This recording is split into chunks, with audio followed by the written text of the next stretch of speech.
L'encomprésie, ou dit autrement, c'est celle que l'on retrouve soit dans les culottes des enfants, soit avec des accidents, alors que peut-être votre enfant était complètement continent, complètement propre avant. Comment fonctionne l'encomprésie? Votre enfant, il va se retenir d'aller faire ses selles, il va vraiment se retenir d'aller aux toilettes pour faire caca, il ne veut plus le faire. Et ceci, même s'il était déjà propre, ou plutôt continent, ça dépend comment vous voulez le prononcer. Si c'est le cas, si votre enfant était propre, était continent avant, c'est une encomprésie secondaire. Donc, il y a des selles, vous avez l'impression, qui débordent, qui sortent, alors qu'avant, il n'y avait aucun problème. Si c'est primaire, votre enfant n'a jamais été continent, jamais été propre avant. Ensuite, comment ça fonctionne? En fait, votre petit, il va se retenir. Il va se retenir d'aller faire caca, mais il va se retenir tellement que ça va s'accumuler. En fait, il sert les sphincters pour se retenir. Et du coup, ça va s'accumuler au niveau de son rectum. Et au moment où il joue, il se détend, il rigole, ou il pense à autre chose, il n'arrive plus à se retenir et il y en a un peu qui sort, voire beaucoup, ça dépend, des enfants. Et donc ça fait soit des taches dans la culotte, soit par terre quelque part, parce qu'on ne peut pas se retenir indéfiniment. Alors là, vous avez plusieurs possibilités, plusieurs raisons qui mènent à cela. Soit il y a eu des émotions très fortes ces derniers temps, des difficultés à les exprimer ou des situations qui ont changé dans la famille. Enfin, si c'est le cas, je pense que vous le savez, surtout si l'encomprésie est assez récente, quelques semaines, quelques mois, vous devez sûrement voir ce qui a basculé émotionnellement dans sa vie ou dans la vôtre. Ou alors, des fois, c'est beaucoup plus simple que ça. Il a été constipé à un moment donné, il a forcé pour faire caca, ça lui a fait mal, voire des fois, il y a un petit saignement, il a été égratigné, mais ça, c'est pas obligatoire. En tout cas, il a eu mal, il a peur d'avoir mal de nouveau et il se retient. Dans tous les cas, c'est une émotion aussi, ça, la peur d'avoir mal. Donc là, ce que je suis en train de vous dire, c'est que l'origine de l'encomprésie, elle est émotionnelle. Donc il faut la différencier de l'incontinence qui, elle, a une origine physique ou biologique. C'est très différent. Donc là, l'origine, c'est émotionnel. Comment poser le diagnostic? Là, il y a plusieurs écoles. Il y a ceux qui font simplement une radiographie, et ils voient les selles dans le rectum à la radiographie. Et il y a ceux qui proposent tout de suite des examens beaucoup plus lourds, beaucoup plus invasifs, comme des touchés anales, etc. Rappelez-vous, l'encomprésie, c'est émotionnel. Donc plus ça tourne autour de l'anus, des fesses, de « ah, t'as pas fait caca », etc. Et plus ça appuie sur l'émotion. Donc à vous de choisir en tant que parent, vous avez le droit de refuser des examens si ça fait pas sens et si vous pensez que ça peut empirer la situation. Surtout si c'est secondaire, si votre enfant a déjà été propre et a déjà été continent. Il y a très très peu de risques que ce soit de l'incontinence ou biologique. S'il a déjà été propre, 6 mois, 1 an, 2 ans, c'est que ça fonctionne. C'est que c'est probablement émotionnel. Et puis vous le verrez après avec la radiographie, etc. Donc pour le reste, vraiment à vous de choisir et à vous de vous écouter à l'intérieur de vous et soit d'accepter, soit de refuser. Vous en avez le droit. Ensuite, les traitements de base, souvent, ce sont des laxatifs et une psychothérapie. Psychothérapie, vous comprenez pourquoi, puisque c'est émotionnel. Et le laxatif pour aider à éliminer, parce que c'est pas possible de garder trop longtemps, même s'il élimine un petit peu. Les vraies selles, elles sont conservées, la plus grande partie. Et ça peut être vraiment mauvais quand ça dure trop longtemps.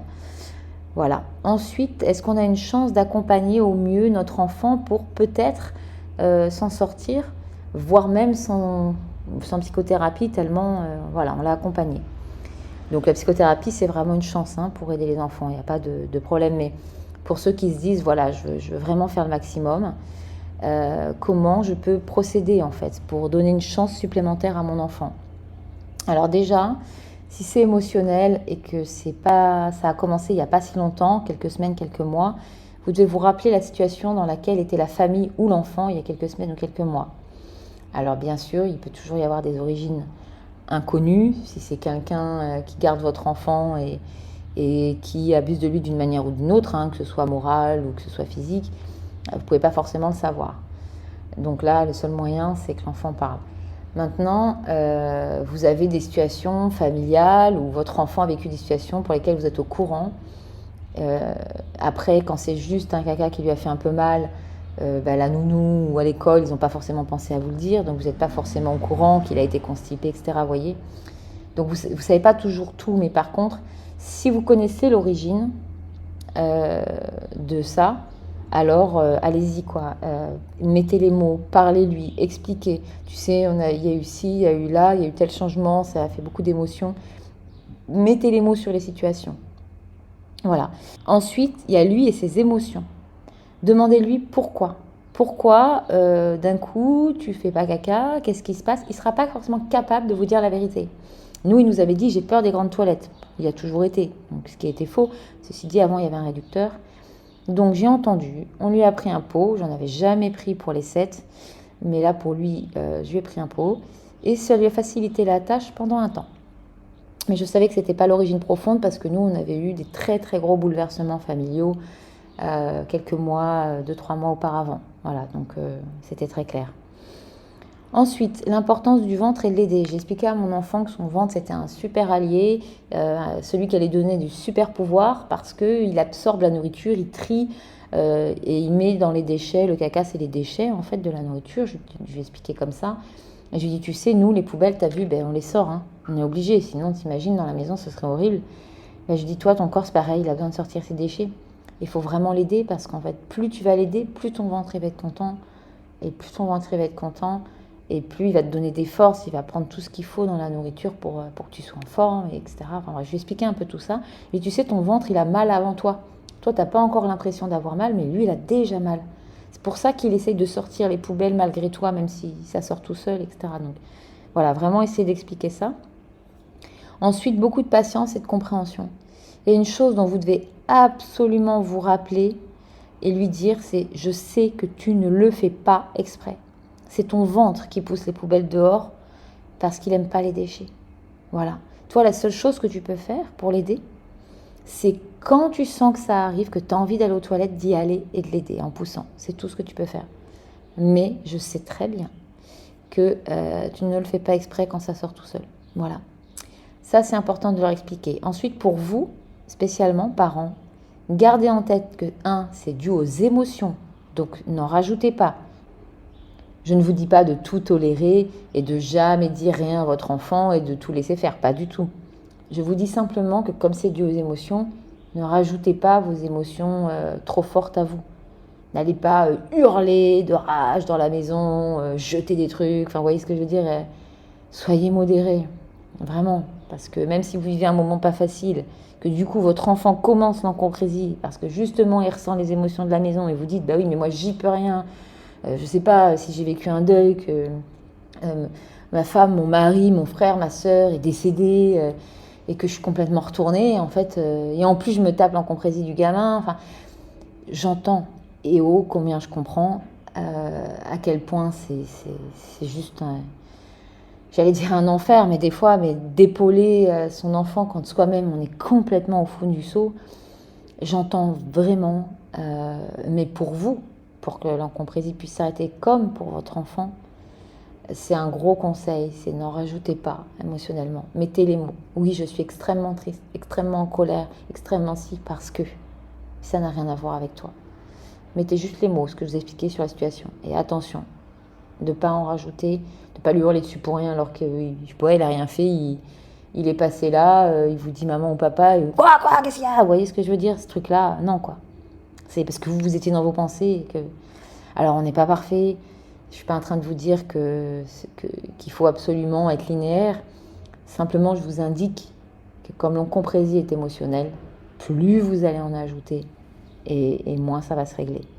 Retenez ça, c'est vraiment essentiel. Votre petit ne le fait pas exprès du tout. Les petits bouts qui sortent de ci, de là, de caca, ce trop-plein, il sort malgré lui, ce n'est pas volontaire. Ce n'est pas du tout volontaire, d'accord ? Donc là, il faut vraiment doser les choses, lui expliquer une fois dans la journée pour son ventre, lui dire par contre quand tu as envie, vas-y, tu peux aider ton ventre, tu peux l'aider en poussant, c'est très très important. Et puis, pour récompenser ton courage, eh ben, si tu veux, une fois que tu auras aidé ton ventre à faire sortir le caca, ben, je te donnerai, je sais pas, un truc qu'il aime. Alors, ne le présentez pas comme un chantage. Ne dites pas, si tu fais ça, tu auras ça. Pas du tout pour son avenir, hein, voilà, pour ce qui se grave dans l'inconscient. Mais exprimez-lui simplement, je trouve que c'est important de récompenser ton courage et l'aide que tu vas offrir à ton ventre. Donc, même si, je sais pas, ce que vous pouvez lui dire, ce bonbon, cette sucette, ce truc, c'est pas terrible, au niveau alimentaire, bah, tu sais, ton ventre, il va éliminer, du coup, il sera fort et il sera content juste après. Donc, si toi, ça peut te faire plaisir pour te récompenser après les toilettes, je peux te donner ça. Mais il faut maintenir. C'est uniquement après les toilettes. Ne le faites jamais en dehors du coup. Ce truc-là précis.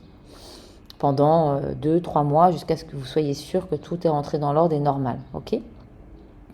Donc voilà. Et là, il faut vraiment doser. Ne lui dites pas 10 fois par jour. Vous lui précisez une fois. Si vous sentez que votre enfant commence à avoir envie d'aller aux toilettes, précisez-lui une fois. Voilà. Alors, comment je peux voir que mon enfant a envie d'aller aux toilettes ? Il y en a, ils vont aller se cacher dans un placard, sous un meuble, pour essayer de ne pas se faire voir parce qu'ils ont envie. Il y en a, vous voyez, qui vont commencer à se retenir, à serrer un petit peu les cuisses. D'autres, ils vont se mettre à courir dans la maison. Enfin, vous allez voir des choses qui ne feraient pas normalement, là, qui sont anormales d'un coup. C'est parce qu'ils s'inquiètent. Et c'est vraiment émotionnel, donc il ne le fait pas exprès. Et si un jour il a eu mal, il s'inquiète beaucoup de cette douleur qui va revenir.